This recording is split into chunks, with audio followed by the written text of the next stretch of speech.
Unfortunately, people who are suffering from moderate or severe illness because of Zika, then based upon what type of severity or what type of illness they develop, based upon that treatment has to be given. Like a patient if develops a neuropathy or a Guillain-Barré syndrome like presentation or any other things, then it has to be treated as the standard protocols for treatment are.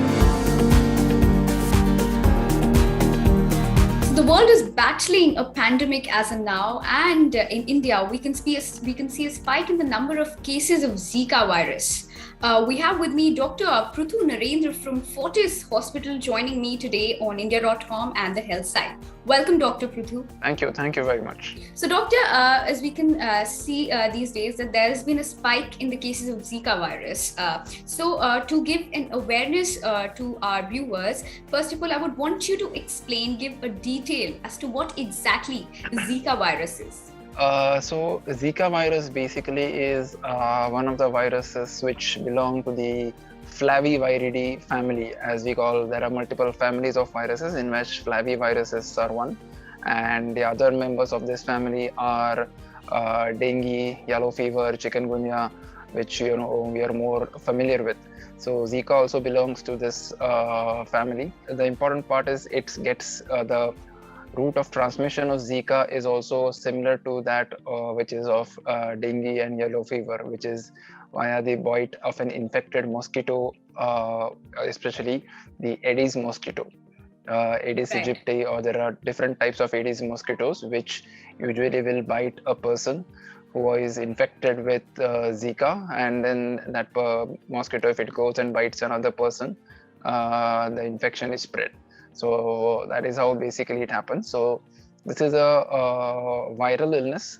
Also, though, there are reports of Zika which can also be spread because of infected blood transfusions. Also, unsafe needle practices. If needles are reused from a patient who has been given injections to a Zika positive or any other positive patient and reused again.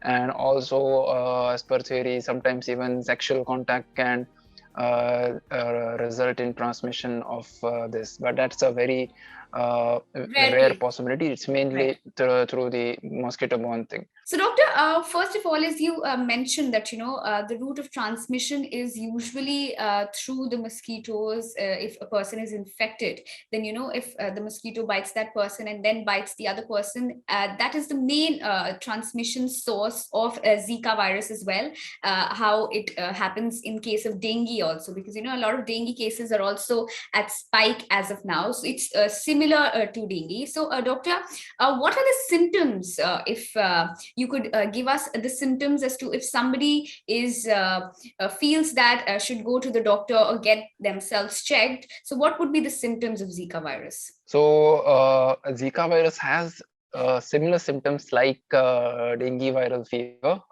Most of them are mild. 80 to 90% people suffer from mild symptoms, which can be even as mild as having some sort of a headache or a little bit of feverish feeling for a couple of days, which usually can even settle down, and which usually as I said, in 80 to 90% of patients does settle down by itself. But in few people, we do get symptoms which are more pronounced: headache, fever for a longer duration, body pain, muscle and joint pain, extreme weakness, lethargy, fatigue. Zika virus is especially more dangerous in pregnant women, because Zika is known to get transmitted from the mother to the child or the fetus in vitro, inside in utero.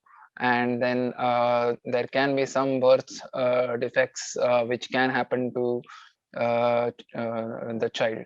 So in that case, Zika, it is usually causing a mild illness, but in pregnant women definitely there is a higher risk.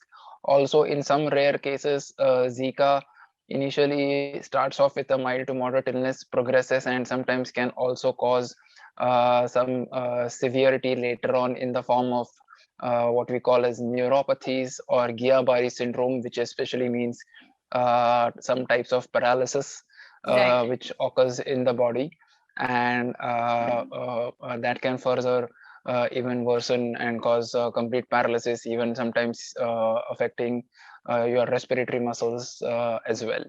So these are the extreme end complications or features of Zika virus, but they are seen in a very less amount of patients. Most Rare of them cases. have mild to moderate symptoms. Right, doctor. So, when is the right time as to the patient should go to the doctor, get themselves tested, whenever? How can they differentiate as to is it dengue, is it Zika virus, or is it something else, or just a normal viral fever? So, what is the differentiation point? So, based upon symptoms, it is impossible for a patient himself or even for a doctor to determine whether this is Zika or whether this is dengue. Though what will help in predicting the diagnosis if there is an outbreak of Zika virus in your surroundings, in your neighborhood. So, Right. like if you're having fevers, which I already symptoms which I already mentioned, and you know, like probably in your apartment or probably somewhere in your vicinity, or someone from your office has recently contracted Zika, you should be more aware and more on the watch out for Zika virus, and you should tell this symptom and this history to your doctor as well. That is why an outbreak of Zika is something which is more of a concern, because it usually happens in clusters. Right. People, if one person gets affected, the people nearby him or her get affected. So history is more important. As far as clinical features are concerned, there is not much of a difference in which you can actually try to clinically differentiate whether it's Zika or a dengue or some other viral illnesses. So basically, any fever, any body pain, any fatigue, always go and visit a doctor, and just be aware if anyone in your surroundings are having the same symptoms. Well, doctor, as you've mentioned that Definitely, yes. Zika virus is a potential threat to the pregnant women. You've listed out as to why, because the transmission to the uterus can easily happen.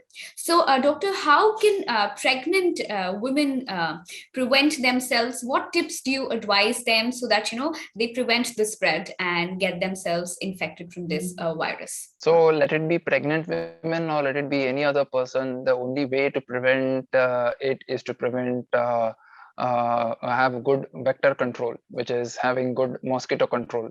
Right. Keep mosquito repellents. You can apply mosquito repellent creams, use mosquito nets, or any other devices, any other ways in which you can keep the mosquitoes out of your house. Using the grilled the fine mesh nets, so as to prevent mosquitoes biting. Usually these are the mosquitoes, the Aedes mosquitoes are daytime biters.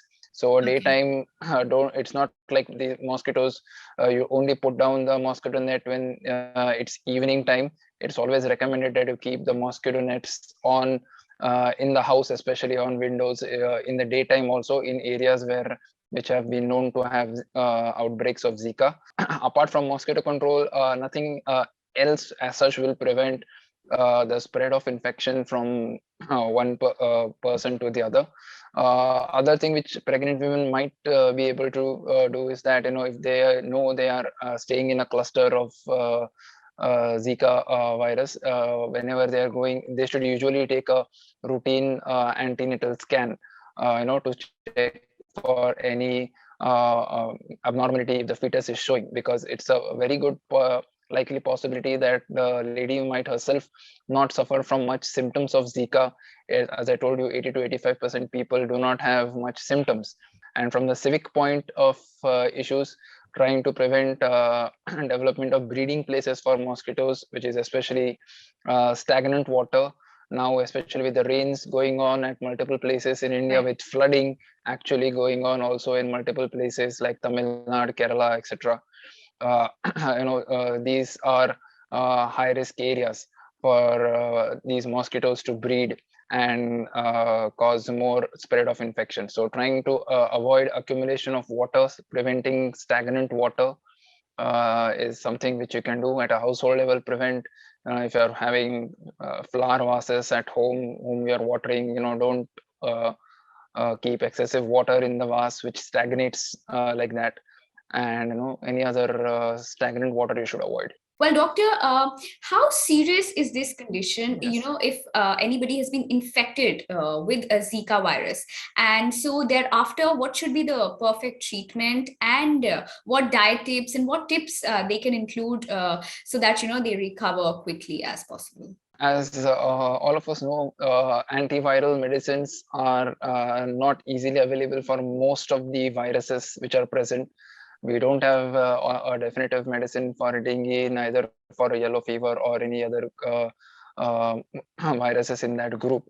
So Zika also per se doesn't have one specific medicine which we can give and cure it.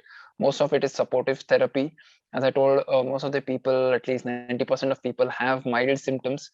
So taking rest, adequate fluid hydration, and if you're having fever or body ache, just taking supportive treatment in the form of maybe some paracetamol or some other pain relieving medicines is something which can mostly get you through mild Zika illness like features.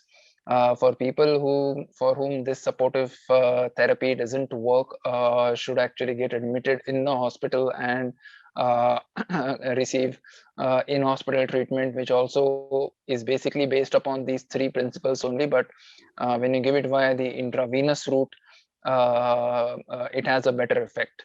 So supportive care and maintaining good hydration are the key elements for early recovery from Zika virus infection. Also, unfortunately, people who are suffering from moderate or severe illness because of Zika, then based upon what type of severity or what type of illness they develop, based upon that treatment has to be given. Like a patient if develops a neuropathy or a Guillain-Barré syndrome like presentation or any other thing, then it has to be treated as the standard protocols for treatment are. To add upon it, it's supportive care is important, but definitely consulting with your healthcare provider, even if you're having a mild illness, is important, because diagnosis of Zika virus is not that easy. It's not like diagnosis of dengue and malaria, which is available at every lab which is present next door. So getting a diagnosis of Zika virus, still in India, we don't have testing kits, are not available standard all across every lab. Only a few labs in India, especially NIV Pune, they only do the testing for Zika.